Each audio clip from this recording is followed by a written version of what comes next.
vamos a poner el dedo en la llaga en un tema que de verdad a mí, por lo médico, a la información, a las noticias, he estado bastante desorientado, tengo que admitirlo. No sé qué es lo que está sucediendo, la nueva normalidad, mentiras y verdades. La realidad es que yo no sabía si a partir del 1 de junio ya podía yo salir por lo menos al pan. Nada. ¿Por qué? Porque la autoridad ha enviado una información bastante confusa. Yo ya no sé si se trata de fake news. Uno como informador que vivimos en el medio de las noticias no sabe lo que está sucediendo. Ya me imagino usted que nos está viendo Llaga, entrevista, debate y opinión. Yo quiero darle la bienvenida a tres queridísimos amigos. Los quiero. Roy Campos, de Consulta Mitofsky. Muchas gracias, Al Roy. contrario, gracias, Tony. Felicidades. Suerte en esta nueva aventura.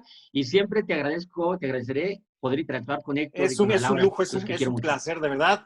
Héctor Llerena, experto en marketing Tony, ¿cómo político. estás? Héctor, ¿cómo estás? Un gusto estar aquí también con Ana Laura y con Roy.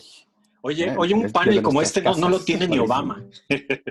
Ana Laura Montijo. Ana Laura, siempre es un gusto, es un placer. Ay, muchas gracias, Antonio. Tony, felicidades por este nuevo proyecto y obviamente pues platicar con Roy y con Héctor. Bueno, pues a lo que nos truje, la nueva normalidad, mentiras y verdades. Verdades en torno a esta nueva normalidad. Me equivoco cuando digo que ni yo mismo sabía de qué se trata, autoridades, o es que yo soy medio güey, o dime por favor de qué se trata. Bueno, pues un poco basándonos también en los trabajos que ha hecho Roy respecto a cómo percibe la gente, un número importante de habitantes en este país que están completamente desinformados respecto a que sí la nueva trabajar sin realmente darte cuenta que la pandemia está en el pico. Entonces, eso evidentemente ha generado, y bueno, pues también ha generado una mala imagen al gobierno por no poder explicar con claridad o por no mostrar la realidad de cómo realmente tenemos de infectados y de fallecidos, como platicamos la vez pasada en una participación que tuve contigo. Pues si no tenemos datos exactos, pues evidentemente vivimos en una falacia y actuamos con la poca información. ¿Se nos está mintiendo?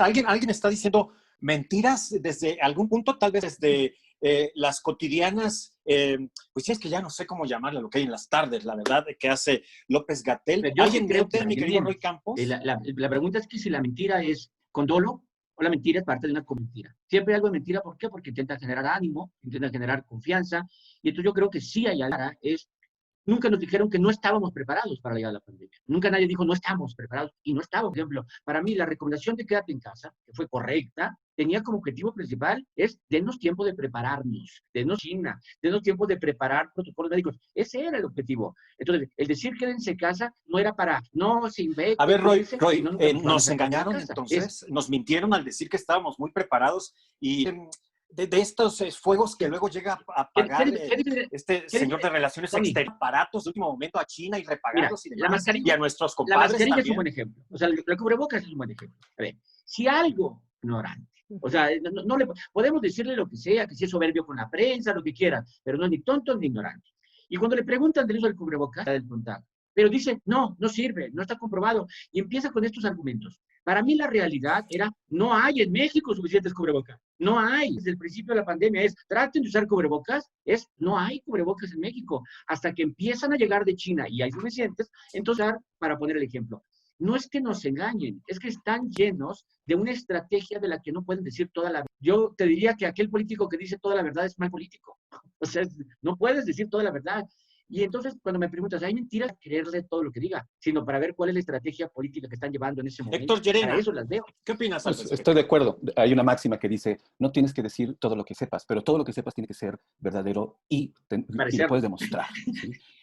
Y en este mente se nos ha venido diciendo que estábamos preparados, ¿no? ¿Sí? Yo creo que en algún momento la estrategia era contener para no generar miedo, y entonces al mismo tiempo empezamos a ver como realidades paralelas, ¿no? Todo este discurso del tapabocas, todo este discurso de las pruebas en masa, ¿sí? Pues no lo sabemos, pero cuando empiezas a ver estas disonancias, dices, algo está extraño aquí.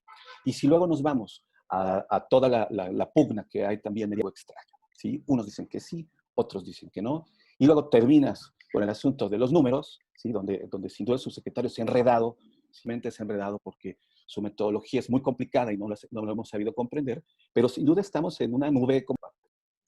Oye, Ana Laura, dime una cosa, tú estabas confundida, tú eres una mujer muy info, pero dime una cosa, ¿te llegó a confundir este doble discurso que han utilizado pero por el otro no hay una disminución en esta curva que no terminamos de aplanar? Me decía alguien por ahí, y lo tengo que decir, lo único Entonces, ¿qué sucede aquí? O de verdad, yo siento que fui uno de los parece engañados. que la estrategia de comunicación que ha tenido el gobierno no ha sido, me parece, del todo afortunada. Efectivamente, es parte de una estrategia política donde pues te doy la mentira dependiendo de lo que requiera de una manera estratégica. A mí lo que me preocupa, pues como sabemos, no toda la población en nuestro país tiene la capacidad de tener educación y se guía en gran medida a partir de lo que dicen los líderes y los gobernantes. Y de lugares o en algunos estados se pintaba de colores y parecía que podíamos tener mayor libertad para salir y de pronto de un día para otro el semáforo está en rojo al 100%, pero entonces, a mí me parece que la información ha sido confusa, dice Roy, bueno, quizá muy estratégica, o si no, una falta de comunicación, un acuerdo entre el presidente y el doctor Gancia y lo que no es científico, y entonces pues vamos dando tumbos para poder medio sobrellevar la situación. A mí, para gobernantes que tenemos, y así vamos. Oye, Héctor, tú me decías en una conversación que tuvimos hace poco, en esta una luz maravillosa a los medios y a los comunicadores, tú decías que se ha vuelto salud. ¿Sostienes tus dichos? Sí, sin duda. Yo creo que un gran tema y es que él tiene una ideología, ¿no? Un lado de la política, en unos días en donde tenemos una división muy fuerte, donde estamos encontrados entre los pros y entre los antis, entre la gente que se siente. Es un factor que ha jugado sobre todo de una manera ideológica, ¿sí? En su trato con los medios, en su forma también de su discurso, incluso en sus no tiene este poder de diseminación. Fuerza moral, su fuerza es moral. Fuerza, ¿no? Eso me parece una joya. Ojalá en la OMS ahora que participe. Roy Campos. Sus opiniones fuertes, ¿no? Gracias, Héctor. Roy, tú decías que no es Tom que dijo que el presidente no tenía fuerza de contagio, sino fuerza moral, espiritual y no sé qué tantas cosas parte del presidente, porque también tenemos ahora a la secretaria de Gobernación que dijo la nanotecnología, el que dijo que se cura con pollo y no sé, yo ya no sé de verdad, o el que dijo que hay que tomar cloro. A ver, ¿es tunadísima declaración, Roy? A ver, sí es inteligente, a ver, es muy inteligente y es un buen vocero. O sea, yo coincido con Héctor, se ha vuelto vocero y eso es su característica de científico para irse a la política. Hoy es visto como un político. Los doctores de base no lo ven como un colega, sino como un político. Pusieran los errores de él. El esto de la fuerza moral y no fuerza de contagio es uno. Dos, de vida efímera, ¿no? Porque luego se les olvidaron a los 7 días, ya no existen los municipios de la esperanza. Luego, otro es lo del cubrebocas. Cuando la verdad yo le encuentro una explicación lógica, pero no ha podido decir que sí sirve, ¿no? Porque se atoró en su, ¿no? El 8.2, que lo explicó muy Oye, ¿cómo? Roy, multiplícalo por 8, luego por 20, y luego el factor puede variar, etcétera. Y se dio Perdón. cuenta que llevar esa doble contabilidad, eso multiplico por 8.2, entonces ¿cuántos contagios hay? Se dieron cuenta porque se dieron ante la presión de que hay mucho más infectados de los que dicen. Porque es una decisión no hacer pruebas, y creo que hasta correcta fue la decisión de no hacer pruebas. O sea, la lógica de ellos es, no hay hospitales, no hay dinero para todo. Entonces tenemos que priorizar, o hacemos pruebas masivas, o equipamos. Vamos a llevar a todo el mundo a su casa, y ahí se nos van a ir los infectados a su casa. Y la gran mayoría se va a curar solitos. Solo contamos a los enfermos, no a los infectados. Lo que están haciendo en otros países es contar infectados. Aquí solo enfermos. Que ser infectado no es lo mismo que estar enfermo. Entonces, ¿cómo comunicar? Creo que efectivamente, si nosotros que estamos pendientes y más o menos entendemos la comunicación y el tema, nos enredamos, imagínate, gano dinero y le dicen, quédate en tu casa o te meto al bote en algunos municipios. O sea, sí hay una confusión y el ciudadano no tiene por qué, mientras el personal es importante tu trabajo. Tú sí quédate en tu casa. No, bueno. O sea, ahí es. Sí. Tremendo.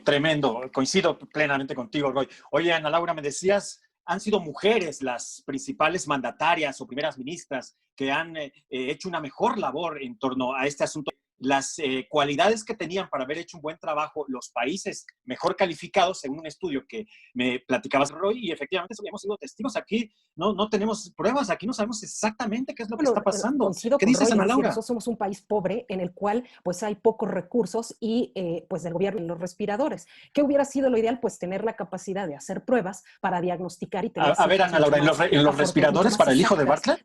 Eso bueno, me refiero a equipo médico, cubrebocas, etcétera, ¿no? Entonces, un diagnóstico mucho más exacto, y lo han hecho en otros países, que era lo que comentábamos, pero efectivamente, pues un país como el nuestro gasta atender a los enfermos más que al tema del diagnóstico, que escuchaba hace poco, pues que muchos empresarios van a abrir un diagnóstico de cuántos enfermos para ir controlando el contagio en fábricas o en lugares donde la gente está tengan la posibilidad y la responsabilidad y las compren, pero eso pues no es, digamos, algo... Yo el otro día les quiero compartir que platicaba con una importante médica, con una importante doctora, y me estaban cambiándole de nombre y estaban como en la psique de las personas, de los mexicanos particularmente, nos estaban como no aplanar la curva y estar encerrados y todo esto, nos estaban cambiándole el nombre de alguna manera tan martirizados como hemos estado, bueno, algunos, otros muchos más que otros, en fin, no sé qué opinan al respecto. Yo no le llamo nueva normalidad, o sea, creo que estamos comprando un concepto que no va a existir, la nueva normalidad, en todo caso la nueva realidad, es lo que hay, la nueva, no sé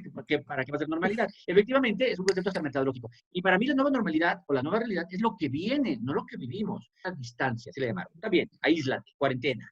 Ahorita estamos viendo la jornada de los semáforos. Entramos en la etapa... A ver, Roy, detente, ahora sí que detente. ¿Por qué nos invita curva, no termina de aplanarse y no terminamos de llevar el tiempo y demás si todos estamos encerrados en casa? Que por cierto, el concepto de aplanar, pues sí, porque lo criticaban. Porque se le hizo... Y por más que él decía, es que no es permiento, o sea, el asunto es... El concepto era, primero, también el otro concepto. Era, fíjate nada más, nomás piensa, ¿cómo va a acabar este proceso? Logramos que hubiera menos muertos de lo que iba a haber. Eso es, todos lo van a decir, todos los gobiernos. Gracias a nosotros hubo menos muertos. Eso, 60,000. Va a ser menos de los que hubiera habido, el concepto. ¿Cómo lo logramos? Aplanando la curva. ¿Qué significa? Que era, según los expertos, el 8 de mayo, sí, en un punto hasta arriba del grado de 10,000 infectados diarios. En ese momento, nuestras camas de hospital, mira, atendemos y 8,000 se nos van a morir diarios. Y entonces, lo que logramos haciendo que la gente quedara en su casa es que todos se van a infectar, pero despacito en los hospitales. Vamos a administrarla. De manera que en este momento ya podemos recibir hasta 8,000 diarios. Ya tenemos, porque al separarlos, aplanamos la curva para administrar. Pero también al aplanarla, el punto del 8 de marzo ya no llegó. Y entonces, por eso, López-Gatell no ha podido explicar que todos nos vamos a infectar, todos. Es como decir que no vamos a tener el virus de gritos. Ese era el asunto, no todos juntos. Entonces, aplanamos distribuimos a los enfermos a lo largo. No va a ser plano nunca. Va a llegar, va a bajar, va a volver a subir, por ciudades va a bajar y subir, pero cuando usó aplanamiento de curvas, nunca. Y entonces ya no usa el concepto de aplanamiento de curva, ya hasta se enoja, ¿no? El concepto de los muertos, ¿no? Los de antier, los más no nos engañen, pues, o sea, ¿para qué tienen tantos o sea, es 1,000 muertos, ¿por qué hoy? Porque teníamos un poco guardados los virus, entonces hoy los informamos. Pues no, entonces no los tengas tanto en reserva, o sea, hay una serie de complicaciones en la información, muy complicada, pero lo están haciendo, haya grupos del IMAS de la UNAM que estén participando. Que estos sí no tienen ningún interés político. Son científicos, matemáticos que trabajan con... Oye, Héctor, dime una cosa. Este famoso concepto de domar la curva, que también me parece, también le hago la pregunta a los tres.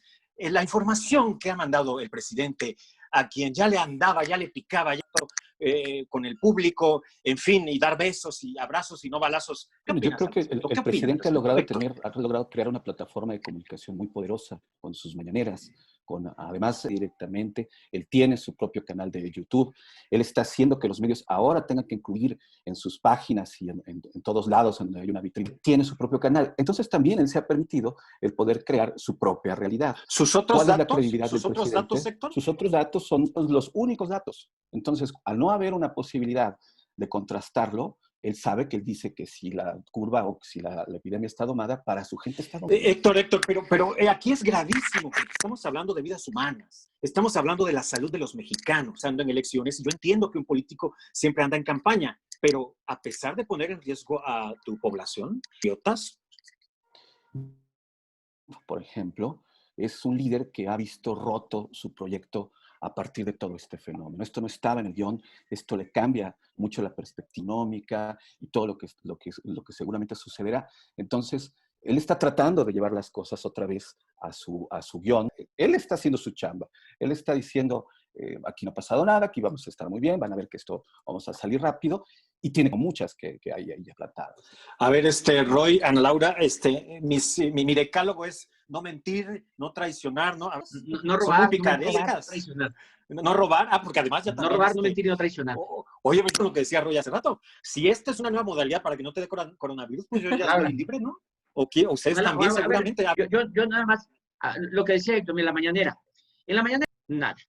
Esa es un espacio de propaganda política, de comunicación política. Y ahí no importa, ¿no? Incluso cambia tiempos gramaticales. Por ejemplo, me recuerda aquel chiste ¿cómo dijo? ya tomamos y luego ya hace poco cambió y seguiremos tomando. No ha estado mala, estamos tomándola, ¿no? Entonces, porque es un espacio de comunicación política, no de información. De 7 a 8, de 8 a 9, para hablar de créditos, de enfermos, de programas sociales. Y ahí... Oye, pero ya qué hueva, ¿no? Ya una conferencia. Oye, Tony, más. Los anteriores tiene 20 al día. Dios. Oye, pero satura, ¿eh? Está saturando todo el tiempo, no dejando huecos.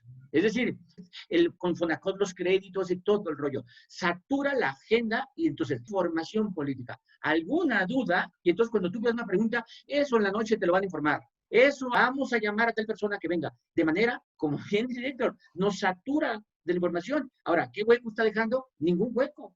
Está todo ahí, un hueco de información.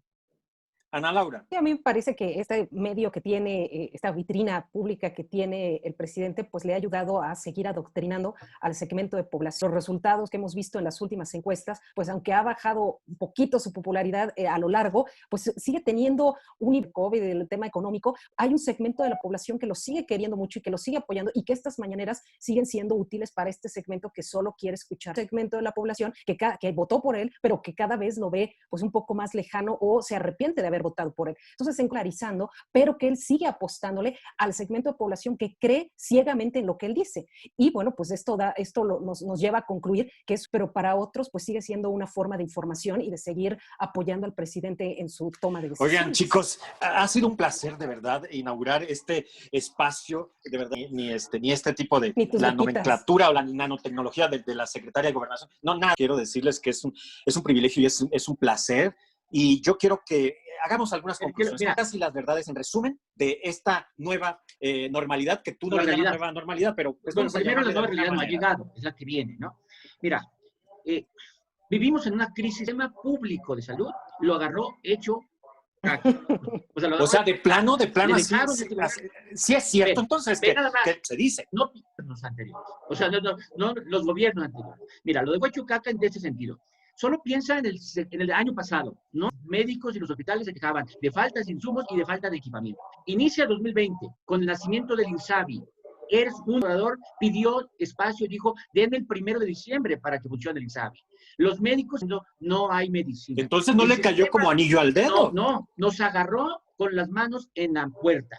Y eso es lo que el gobierno no lo ha podido comunicar. Hay estados que no tenían una sola prueba para hacer, tenían poquitas camas para recibir. Si esta pandemia, viendo a Europa, estábamos viendo a Europa y entonces teníamos un poco que organizarnos. Si nos hubiera caído primero aquí, esto hubiera sido no avisarnos. Y otra mentira es la que estamos viviendo en este momento. La que viene es una pandemia. O sea, las perspectivas de gente que va a entrar a la pobreza, que es al hambre, y que no va a poder salir de esa pobreza y de ese hambre, es que nos va a doler en la delincuencia, en lo psicológico, la falta de planes que no se van a cumplir. Esto viene para pintar un año... Roy Campos de Consulta Mitofsky, siempre es un placer y un lujo. Muchas gracias. Héctor Llerena, expertísimo. Yo coincido con Roy, todavía no hemos visto realmente lo que vamos a vivir, nos estamos esperando. Lo peor está por venir, Héctor. Hay una serie de... Yo creo que lo vamos a vivir algo totalmente nuevo, algo totalmente inédito. Dicen que vamos a ser más solidarios, dicen que va a ser difícil. Por Dios, no Héctor, hago un paréntesis. Si en España, cuando los dejaron salir, corrieron a Zara, a la tienda de Chicago. O sea, me da esperanzas.